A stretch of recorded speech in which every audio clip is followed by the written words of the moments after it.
Toto je podcast pre každého, kto už má dosť lacných kresťanských frás. Pre tých, ktorí chcú veriť v Boha a nestratiť pritom zdravý rozum v zajatí výkonu a dokonalých instagramových životov. Dnes tu nemám hostia, dnes to budem ťahať sama. Som Vicky a vítaj v podcaste Shift. Dnešná téma je pre každého z nás, kto sa niekedy ocitol v bode 0. Viete, my kresťania špeciálne radi hovoríme o tom, ako máme mať plány, vízie, ako máme byť múdri, správcovia nášho života, financií a vzťahov a proste všetkého. A to je super. Ale buďme k sebe na chvíľu naozaj úprimní. V živote sú momenty, kedy je nám všetká naša múdrosť, všetky prečítané knihy a všetky skúsenosti a odpočúvané podcasty úplne k ničomu. Sú úplne na nič. A narazíme do steny. Tadá! Dostaneme zlú správu od lekára, nevyjde nám biznis, zrúti sa nám vzťah, alebo sa len ráno zobudíme s takou úzkosťou, že nevieme dýchať. A sme v situácii, kedy jednoducho nevieme, čo máme robiť. V Biblii je jeden príbeh o kráľovi Jošafatovi. Bol to dobrý kráľ, mal armádu, mal stratégiu, ale zrazu sa na neho valila presila, ktorú nemal šancu zvládnuť. A on vtedy povedal jednu z najúprimnejších vied v celej Biblii. Povedal: Bože, nemáme sílu proti tomuto obrovskému davu. Nevieme, čo máme robiť, ale naše oči hľadia na teba. A otázka znie, čo reálne robíme, keď nevieme, čo máme robiť? Keď všetky tie naše kresťanské poučky zlyhajú. Neviem ako ty, ale ja sa snažím často si poradiť sama, miesto toho, aby som povedala túto obrovský úprimnú vetu. Bože, nemám silu, ale viem, že ty to spravíš. A tak tu mám pre teba 4 konkrétne kroky, ktorými sa môžeme inšpirovať. Poďme na to. Prvý bod je: neizolujme sa. Neizolujeme sa.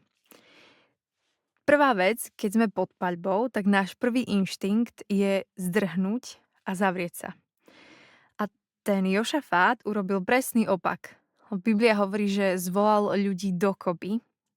A keď nás napadne úzkosť, depresia, zlyhanie alebo nejaký hriech, tak nepriateľ nám do hlavy okamžite začne tlačiť nejakú konkrétnu lož. Nikomu to nehovor, zostaň doma, medzi ľudí, choď až keď sa dáš dokopy, ostatní tam majú dokonalé životy, nikto ti nebude rozumieť. A my tomu uveríme, pretože si myslíme, že životy iných ľudí sú len to, čo vidíme v ich najnovšom príspevku na Instagrame alebo na Facebooku. Alebo je to, že keď sa ich spýtame, že ako sa máš, tak zvyčajne ľudia odpovedia iba tie dobré správy. A tá tráva za plotom je vždy zelenšia všakže. No lenže pravda je taká, že tá izolácia nás zabíja doslova, pretože vieme, že štúdie ukazujú, že sociálna izolácia má na naše telo rovnaký dopad, ako keby sme vyfajčili krabičku cigariet denne. A sme najviac digitálne prepojená generácia v histórii, máme tisíce sledovateľov, sme všade, ale reálne sme brutálne sami, vlastne skoro nikde. A v tomto duchovnom svete je ten nepriateľ brutálny predátor. Predátor, ktorý neútočí len na stádo, ale predátor, ktorý čaká, kým sa jedna ovca oddelí. Kým si my povieme, že dnes nemáme náladu na ľudí, že sme príliš zranení a vtedy sme práve najzraniteľnejší. Ja mám rada prirovnanie so snehovou vločkou. Jedno z prirovnaní. Snehová vločka je sama o sebe krásna, ale je krehká. Že dýchneme na ňu a roztopí sa, chytíme ju do dlane a už nie je. Ale keď sa tie slabé, krehké snehové vločky spoja dohromady, tak sa kamoško zatvoria školy, zastaví sa doprava, prevracajú sa kamióny, sú záveje, nevieme výjsť z domu a tak ďalej. Takže ten príklad je, že možno sme slabí ako jednotlivci, ale keď sa spojíme, keď prinesieme svoje zlomené životy do komunity, tak sa stávame nezastaviteľnými. Takže prvé pravidlo, keď nevieme, čo robiť, je neizolujeme sa. Chodíme medzi ľudí, ktorí veria s nami. Druhé pravidlo, alebo druhý bod, je modlitba bez filtra. Áno, viem, toto znie ako najväčšie kresťanské klíše alebo klíše všeobecne. Budem sa za to modliť. Zrazu verím v Boha. Alebo hlavne teda kresťanské klišé. Len sa za to modlíme, odozdajme to Bohu, to sa spraví. A to je ako reálne vlastne aj to, čo povedal ten Jošafát, že nemáme silu, nevládzeme, ale naše oči hľadia na teba, Bože. Čiže je to v podstate niečo ako len sa za to modlíme a odozdajme to Bohu, ale poďme sa na to pozrieť bližšie. My väčšinou používame modlitbu ako poslednú možnosť, že skúsime, keď nás boli hlava, sme chorí, skúsime lekárov, skúsime Excel tabulky, skúsime terapie a keď už nič nefunguje, povieme si no nič, asi nám zostáva už len sa modliť. A Jošafát neriešil najprv stratégiu so svojimi generálmi, išiel za Bohom. Jeho modlitba nebola nejaká vznešená, dokonalá, shakespearovská báseň, ale nič podobné. Bola to surová realita a mala 4 časti, ktoré si od neho môžeme ukradnúť. Najprv povedal: Bože, ty si veľký. To znamená, že si uvedomil, kto má reálne kontrolu. Nezačal svojim problémom, ale začal Bohom. Druhá vec, poďakoval mu. Aj v tom najhoršom dni, keď my máme pocit, že sa nám rúca svet, skúsme nájsť aspoň jednu vec, za ktorú povieme vďaka. Ježiš mal 5 chlebov a 2 ryby pre tisíce ľudí. Nepovedal, čo to dokeľuje, veď to nestačí. Si to predstav, že by to povedal. Ale on povedal, Otče, ďakujeme ti. A teraz prichádza tá najlepšia a tretia časť, čo povedal Jošafát. Až v tej tretej časti bola sťažnosť. Jošafát si nedal na tvár falošný kresťanský úsmev. On povedal Bohu na rovinu. Bože, toto nie je fér. Títo ľudia na nás útočia a my sme im nič neurobili. A je úplne v poriadku sa sťažovať Bohu. Lebo Boh unesie naše slzy, naše pochybnosti, náš hnev, aj naše výkriky, že toto fakt nie je spravodlivé.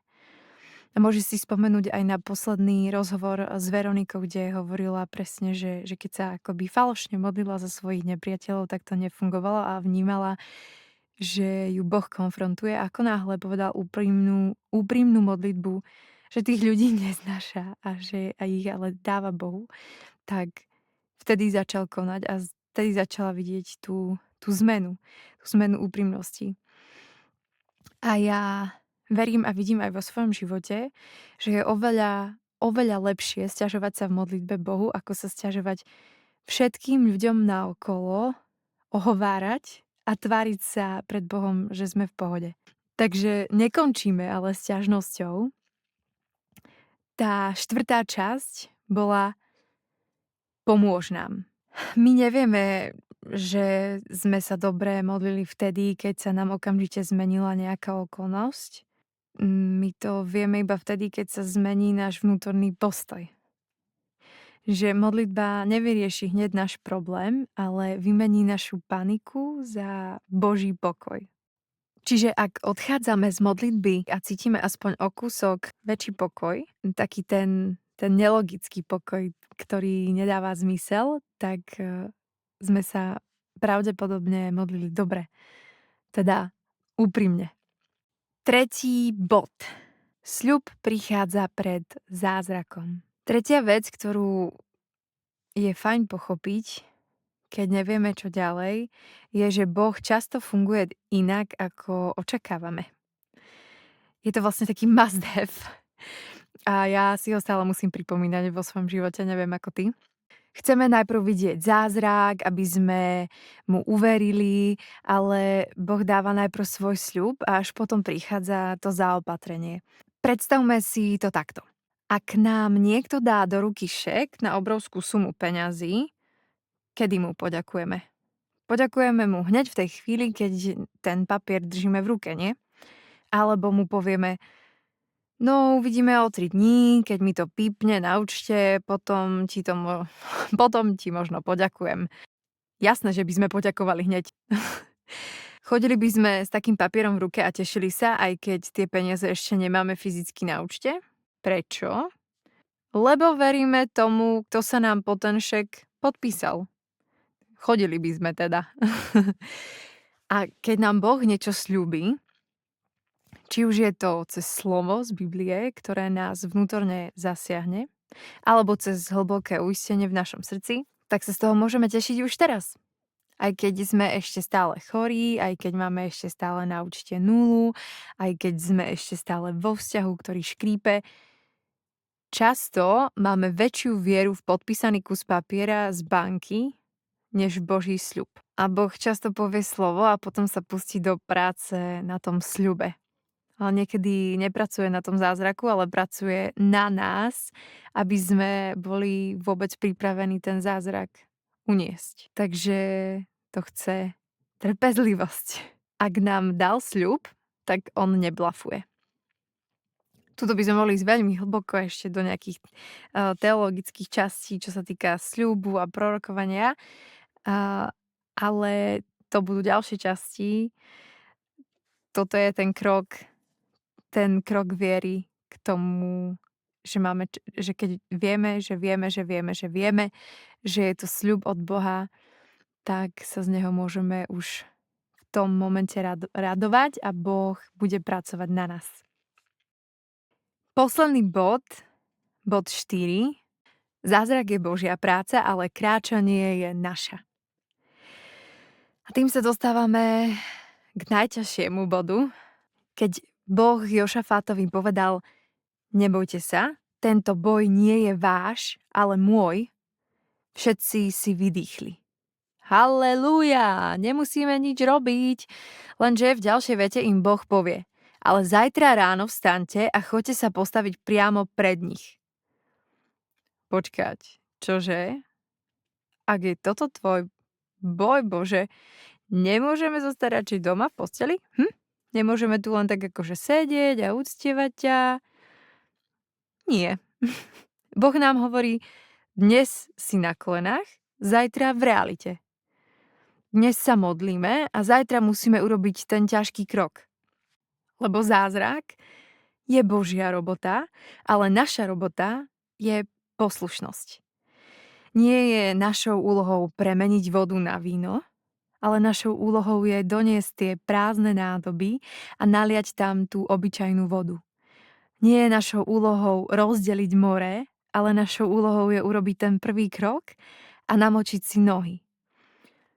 A často sa modlíme, Bože, zachráň moje manželstvo. Skvelé, ale zajtra ráno musíme vstať a poprosiť o odpustenie. Bože, požehnaj mi financie. Super, ale zajtra musíme prestať míňať na sprostosti a začať na sebe makať.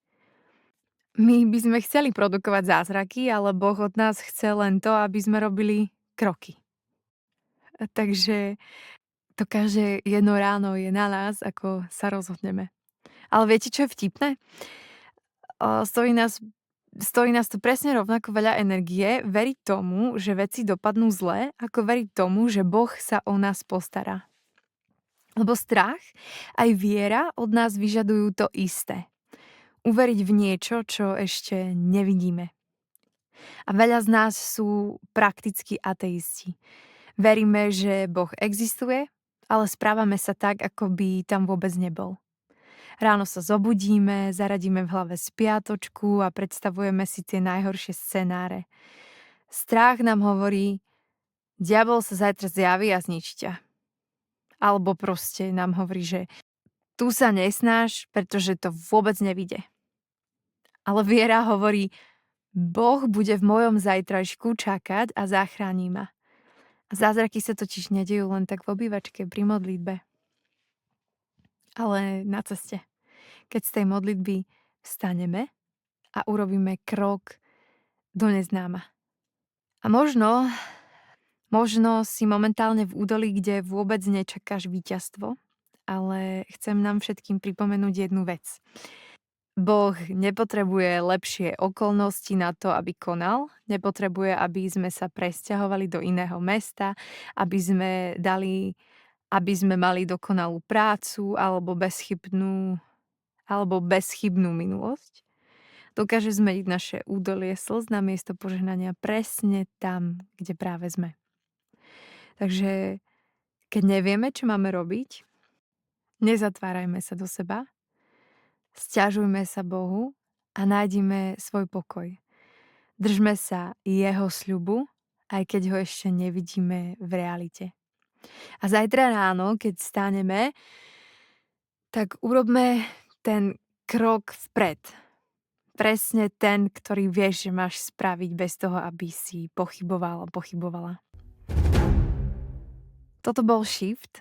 A ak vám táto epizóda dala zmysel a ak nám spoločne možno v niečom pomohla pohnúť sa z miesta, pošlite túto epizódu niekomu, kto práve nevie ako ďalej. Pretože chceme prinášať stále viac takýchto reálnych, nefiltrovaných rozhovorov a tém, ktoré povzbudzujú na ceste s Kristom. A ak vám náš podcast robí radosť, môžete nás podporiť a pozvať nás na kávu cez link Buy Me Coffee.